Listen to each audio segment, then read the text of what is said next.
La increíble y triste historia de la cándida Enrédira y su abuela desalmada, Gabriel García Márquez. Enrédira estaba bañando a la abuela cuando empezó el viento de su desgracia. La enorme mansión de argamasa lunar, extraviada en la soledad del desierto, se estremeció hasta los estribos con la primera embestida. Pero Enrédira y la abuela estaban hechas a los riesgos de aquella naturaleza desatinada. Y apenas si notaron el calibre del viento en el baño adornado de pavorreales repetidos y mosaicos pueriles de termas romanas. La abuela, desnuda y grande, parecía una hermosa ballena blanca en la alberca de mármol. La nieta había cumplido apenas los 14 años y era lánguida y de huesos tiernos. Y demasiado mansa para su edad. Con una parsimonia que tenía algo de rigor sagrado, le hacía abluciones a la abuela. Con un agua en la que había hervido plantas depurativas y hojas de buen olor, y éstas se quedaban pegadas en las espaldas suculentas, en los cabellos metálicos y sueltos, en el hombro potente, tatuado sin piedad un escarnio de marineros. Anoche soñé que estaba esperando una carta, Dijo la abuela. Enrédira, que nunca hablaba si no era por motivos ineludibles, preguntó. ¿Qué día era en el sueño? jueves. Entonces era una carta con malas noticias, Dijo Enrédira. pero no llegará nunca. Cuando acabó de bañarla, llevó a la abuela a su dormitorio. Era tan gorda que solo podía caminar apoyada en el hombro de su nieta o con un báculo, que parecía de obispo, pero aún en las diligencias más difíciles se notaba el dominio de una grandeza anticuada. En la alcoba, compuesta con un criterio excesivo y poco demente, como toda la casa, Enrédira necesitó 2 horas para arreglar a la abuela. La desenredó el cabello, hebra por hebra. Se lo perfumó y se lo peinó. Le puso un vestido de flores ecuatoriales. Le empolvó la cara con harina de talco. Le pintó los labios con carmín, las mejillas con colorete, los párpados con almizcle y las uñas con esmalte de nácar. Y cuando la tuvo emperifollado, como una muñeca más grande que el tamaño humano, la llevó a un jardín artificial, de flores sofocantes, como las del vestido. La sentó en una poltrona, que tenía el fundamento y la alcurnia de un trono, y la dejó escuchando los discos fugaces del gramófono de bocina.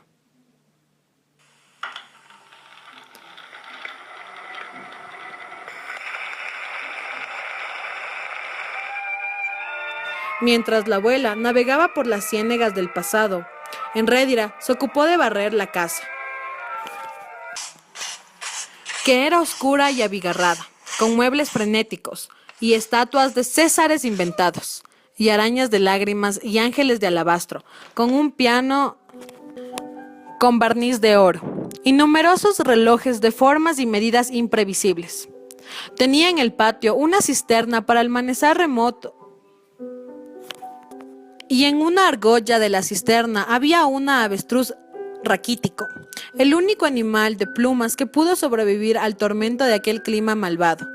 Estaba lejos de todo, en el alma del desierto, junto a una ranchería de calles miserables y ardientes, donde los chivos se suicidaban de desolación cuando soplaba el viento de la desgracia. Aquel refugio incomprensible había sido construido por el marido de la abuela, un contrabandista legendario que se llamaba Amadis, con quien ella tuvo un hijo que también se llamaba Amadis, y que fue el padre de Enrédira. Nadie conoció los orígenes ni los motivos de esa familia. La versión más conocida en lengua de indios era que Amadis, el padre, había rescatado a su hermosa mujer de un prostíbulo de Antillas, donde mató a un hombre a cuchilladas y la traspuso para siempre en la impunidad del desierto. Cuando los Amadisis murieron, el uno de fiebres melancólicas y el otro acribillado en un pleito de rivales, la mujer enterró los cadáveres en el patio, despachó a las 14 sirvientas descalzas y siguió apacentando sus sueños de grandeza en la penumbra de la casa furtiva, gracias al sacrificio de la nieta bastarda que había criado desde el nacimiento. Enrédira, para dar cuerda y concertar a los relojes, necesitaba 6 horas. El día en que empezó su desgracia no tuvo que hacerlo, pues los relojes tenían cuerda hasta la mañana siguiente, pero en cambio debió bañar y sobrevestir a la abuela, fregar los pisos, cocinar el almuerzo y bruñir la cristalería. Hacia las 11, cuando le cambió el agua del cubo del avestruz y regó los hierbajos desérticos de las tumbas contiguas de los Amádices, tuvo que contrariar el coraje del viento, que se había vuelto insoportable, pero no sintió el mal presagio de aquel fuera el viento de su desgracia. A las 12 estuvo puliendo las últimas copas de champaña, cuando percibió un olor de caldo tierno. Y tuvo que hacer un milagro para llegar corriendo hasta la cocina sin dejar a su paso un desastre de vidrios de Venecia. Apenas se alcanzó a quitar la olla que empezaba a derramarse en la hornilla. Luego puso al fuego un guiso que ya tenía preparado y aprovechó la ocasión para sentarse a descansar en un banco de la cocina. Cerró los ojos, los abrió. Después, con una expresión sin cansancio, ya empezó a echar la sopa en la sopera. Trabajaba dormida. La abuela se había sentado sola en el extremo de una mesa de banquete, con candelabros de plata y servicio para 12 personas. Hizo sonar la campanilla y casi al instante acudió Enrédira con la sopera humeante. En el momento en que le servía la sopa, la abuela advirtió con sus modales de sonámbulo y le pasó la mano frente a los ojos, como limpiando un cristal invisible. La niña no vio la mano. La abuela la siguió con la mirada y cuando Enrédira le dio la espalda para volver a la cocina, le gritó: ¡Enrédira! Despertada de golpe, la niña dejó caer la sopera en la alfombra. No es nada, hija. Te volviste a dormir caminando. Es la costumbre del cuerpo. Recogió la sopera, todavía aturdida por el sueño, y trató de limpiar la mancha de la alfombra. Déjala así. Esta tarde la lavas. De modo que además de los oficios naturales de la tarde, Enrédira tuvo que lavar la alfombra del comedor y aprovechó que estaba en el fregadero para lavar también la ropa de lunes. Mientras el viento daba vueltas alrededor de la casa buscando un hueco para meterse, tuvo tanto que hacer que la noche se le vino encima sin que se diera cuenta y cuando repuso la alfombra del comedor era la hora de acostarse. Aprovecha mañana para lavar también la alfombra de la sala, que no ha visto el sol desde los tiempos de ruido. Sí, abuela. Plancha toda la ropa antes de acostarte, para que duermas con la conciencia tranquila. Sí, abuela. Revisa bien los roperos, que en las noches de viento tienen más hambre las polillas. Sí, abuela. Con el tiempo que te sobre las flores del patio para que respiren. Sí, abuela.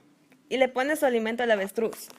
Se había dormido, pero siguió dando órdenes, pues de ella había heredado la nieta la virtud de continuar viviendo en el sueño. Enrédira salió del cuarto sin hacer ruido e hizo los últimos oficios de la noche, contestando siempre a los mandatos de la abuela dormida. Le das de beber a las tumbas. Sí, abuela. Antes de acostarte, fíjate que todo quede en perfecta orden, pues las cosas sufren mucho cuando no se les pone a dormir en su puesto. Sí, abuela. Y si vienen los Amádices, avísales que no entren, que los gavillas de Porfirio Galán les están esperando para matarlos.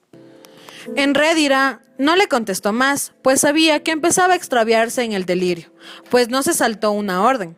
Cuando acabó de revisar las fallebas de las ventanas y apagó las últimas luces, cogió un candelabro del comedor y fue alumbrando el paso hasta su dormitorio, mientras las pausas del viento se llenaban con la respiración apacible y enorme de la abuela dormida. Su cuarto era también lujoso, aunque no tanto como el de la abuela, y estaba atiborrado de las muñecas de trapo y los animales de cuerda de su infancia reciente. Vencida por los bárbaros oficios de la jornada, Enrédira no tuvo ánimos para desvestirse, sino que puso el candelabro en la mesa de noche y se tumbó en la cama.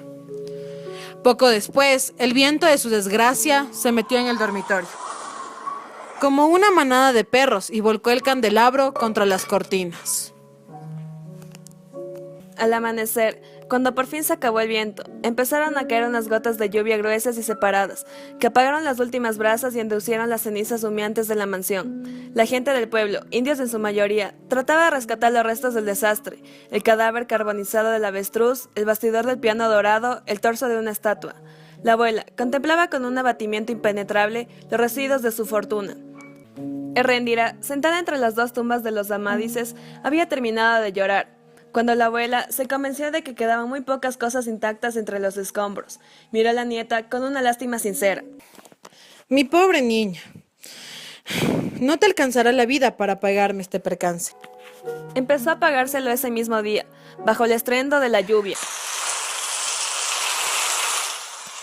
Cuando la llevó con el tendero del pueblo, un viudo escuálido y prematuro, que era muy conocido en el desierto porque pagaba un buen precio la virginidad.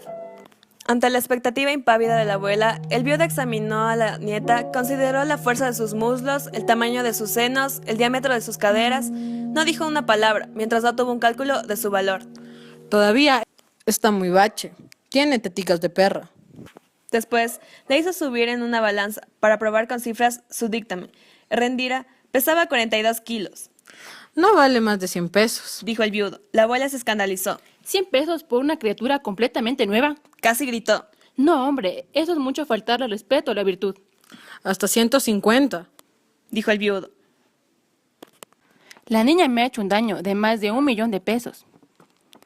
A este paso le harán falta como 200 años para pagarme. Por fortuna, lo único bueno que tiene es la edad. La tormenta amenazaba con desquiciar la casa y había tantas goteras en el techo que casi llovía dentro como fuera. La abuela se sintió sola en un mundo de desastre. Al final, se pusieron de acuerdo por 220 pesos en efectivo y algunas cosas de comer. La abuela le indicó entonces a su nieta que se fuera con el viudo y este le condujo de la mano hacia la tienda, como si fuera a llevarla para la escuela. Aquí te espero. Dijo la abuela. Sí, abuela. Dijo Erendira. Cuando Erendira y el viudo entraron al cobertizo, tuvieron que sostenerse para que no los tumbara un golpe de lluvia, que los dejó ensopados.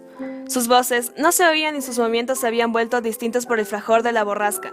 A la primera tentativa del viudo, Erendira gritó algo inaudible y trató de escapar. No, por favor. El viudo le contestó sin voz, le torció el brazo por la muñeca y le arrastró hacia la hamaca. Ella le resistió con un arañazo en la cara y le volvió a gritar en silencio. Y él le respondió con una bofetada solemne. Le hizo flotar un instante en el aire, con el largo cabello de medusa ondulado en el vacío. La abrazó por la cintura antes de que volviera a pisar la tierra. La derribó dentro de la hamaca con un golpe brutal y la movilizó con las rodillas.